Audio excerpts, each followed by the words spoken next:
Goodbye, my lover. Goodbye. The last few weeks has seen Illia Zabarni become the latest Bournemouth star that's been linked with a move away from Dean Court. Today, Fabrizio Romano has formally announced that it is happening. Boo, hiss, boo. Do you remember the days, by the way, when the clubs actually used to get to announce this stuff themselves? You know, like the ones involved in the process? Great days.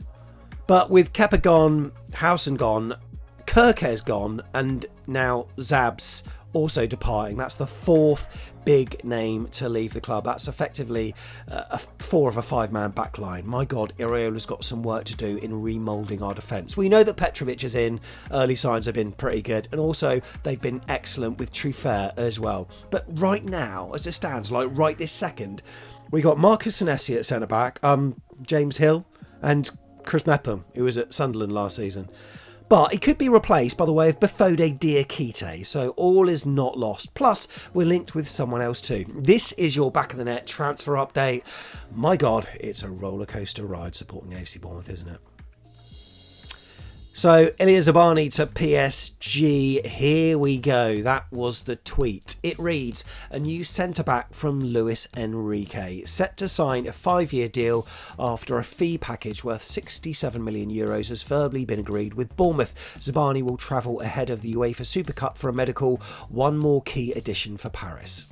Now, of course, there's out of that amount of 67, I think a lot of it is going to be a sell-on fee to Dynamo Kyiv, around 20%. There were rumours that AFC Bournemouth were trying to reduce this. How they do that, by the way, I don't know. Maybe paying the monies up front rather than instalments? Not sure. Either way, the move has gone through, and we can all debate how much he should have gone for until the cows come home. I know that on our Ko-fi Telegram group, we've been doing that for what seems like an eternity now. But you know what? I'm glad it's been done, because the time's been running out, right? But you can't blame him for wanting to leave. PSG, they were sensational in the Champions League. And Zabarni, I think, as a player, is going to bring so much to the side. He's a beast. He's strong in the air, a wall at the back, composed on the ball, meticulous with how he reads the game. And he's excellent at most types of duels, like I say, in the air or on the ground, and I think that it will slot into Luis Enrique's side really well. His departure, though, it perhaps sounds a little bit dramatic to say it, but you do sort of sense that there's been an exodus effect happening at AFC Bournemouth, where when 1 or 2 departures can almost trigger a chain reaction. After Kirkes and Howson went, I think for the likes of Zabs, it was probably a case of seeing the destination clubs that those two went to, and then thinking to himself, I need to seize the moment. And even Dango Ouattara today, it's been reported him wanting to drive a move elsewhere and seize his moment by going to Brentford. Huh?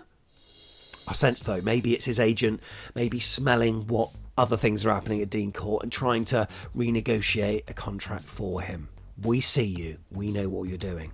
In Illia Zabarni's case, though, I can see why he was wanting to push a move now. Given Howson was never replaced, he might have been left wondering whether our aspiration to always advance, never retreat was maybe becoming less realistic. And look, what would be next for him if we weren't to have as good a season this season than what we did the last? Will PSG ever come knocking again? Maybe not. For personal growth, he probably needed to go. Obviously, we'd rather have kept him, but Bill Foley's publicly always said that they'll never stand in the way of a player wanting to leave, and that's very noble of him. But the facts of the matter are that Zabarni was under contract with us for a long time remaining. Therefore, if he was to go, which of course has happened now, he needed to go at the right price and at a time where we know that he could be replaced. Look, with 3 weeks to go in the transfer window, maybe we've done that, but a little bit late, eh? A career beyond Bournemouth, I think it was always written in the stars for our Ukrainian wall at the back, and there was probably some realisation with Bournemouth's business brains that his stock value might actually never be higher than what it is now, and for the future of the club, cashing in now might be a better option than handcuffing him to the railings at Dean Court. As well, like I said, next season is an unknown. If we were, like I say, to have a season where we were treading water in the Premier League, I mean, I'd take 14th, 15th. His stock value obviously will decline with the value of the team, and plus his contract length would be diminished as well, so he'd go for less money. Even still, though, 67 million euros, is it? It felt like maybe we could have got more, but it certainly could have been done quicker. The issue now is that perhaps the selling clubs of players that we want might be smelling our desperation for a centre-back, and they may up the money that they are wanting for said players. But, like I say, Bafodé Diakité, it looks like he might be involved, and it seems like we might not have got one without the other happening, so maybe this was pre-agreed. If it was, fair play. It is a worry for us, though, isn't it? It's horrible. As soon as you get good, you get ripped apart, and that's, I suppose, the reality of being a club our size.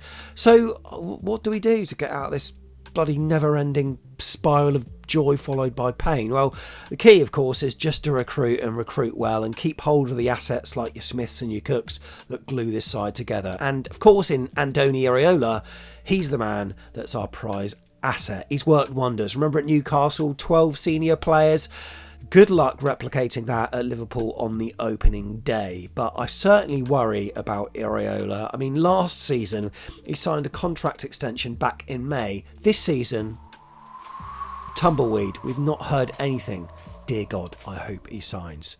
But in the same breath, you've got to remember as well and appreciate he's got his own ambitions too. He'll want to push on with what he can achieve in his own career. Losing so many players will probably be quite the ick for the Basque boss. I mean, yes, we've replaced some, but his confidence in his own ability to remodel a side and make it competitive, I'm sure is high. But at some point, the whole rinsing and repeating every single season, at some point he might just be like, you know what? I'm tired of this, and he might want to make the step up to a club that's perhaps got a bit more prowess in the world's footballing landscape. Exhibit A, Thomas Frank moving from Brentford to Spurs. But look, Iraola might not even have to think about his own career step. It might just land on his doorstep like Thomas Frank's did, especially if he has another blinding season. It's almost a lose-lose for us. But like I say, we've got Petrovic in, we've got Trufer, whose ability to be the next Milos Kerkez might actually be right up there. There are also other rumours too, one of which seems to be growing. I mean, I'd even say it's concrete. Well, you can't grow concrete. You can. Right, remember that clip. Well, look, Bournemouth are signing to push the Lille centre-back Bafodé Diakité, the 24-year-old Diakité. He's been the subject of interest from some Premier League rivals, by the way, in terms of Sunderland. He's 24, he's 6'1". He started his career with Toulouse, so there's nothing to lose. I'm not going to do that joke again. That's the city where he was born. He won the League 2 title in 21-22, made 83 appearances for his boyhood club before joining Lille for €3 million. That's mega cheap. He's played 112 times for the side he's at now, 10 of which came in the Champions League. So he's got decent pedigree. He's strong in duels. He's got excellent passing accuracy. I think 92.7% pass completion rate. He's good at retaining possession because he's comfortable on the ball. He's also excellent at reading the game too. He's known for his strong, his physical and his aggressive defensive style, and he relies on his athleticism. Comparisons with Zabarnyi there. Excellent reading of the game. An added bonus, I suppose, also is that if we need to, he can play left back too. I mean, we got Trufer, we got Soler, but hey, why not? We'll discuss his qualities on a future video, I'm absolutely certain. And look, until it's announced, we'll have to glue ourselves to YouTube and watch the compilation clips of him and draw out as much information from that as we can. The same we'll do with the Bayer Leverkusen winger Amine Adli. That's a name that Mark McAdams said on Sky Sports News that we're interested in. Apparently, the 25-year-old is on our shortlist for wide areas, which Andoni says is keen to strengthen in, maybe adding to the Dango confusion, maybe. Plus, there are also rumours that Sinistera might actually be coming back too. Either way, we do need to act fast, I sense. It is a week until the new season begins. It's a few weeks until the window closes as a whole. It is really sad to see Zabs go. It's horrible. It's bad. It's terrible, that kind of stuff. It's the worst thing in the world, but perversely, it's the best advert for playing for Bournemouth, and I hope that adds to the pull for players like Bafodé and maybe this one from Leverkusen as well. Play for Bournemouth for a bit, and arguably in a couple of seasons you could be playing for the best teams in Europe, like the European champions PSG, the domestic champions Liverpool, and in Kepa's case, North London's finest, who didn't win a trophy last season.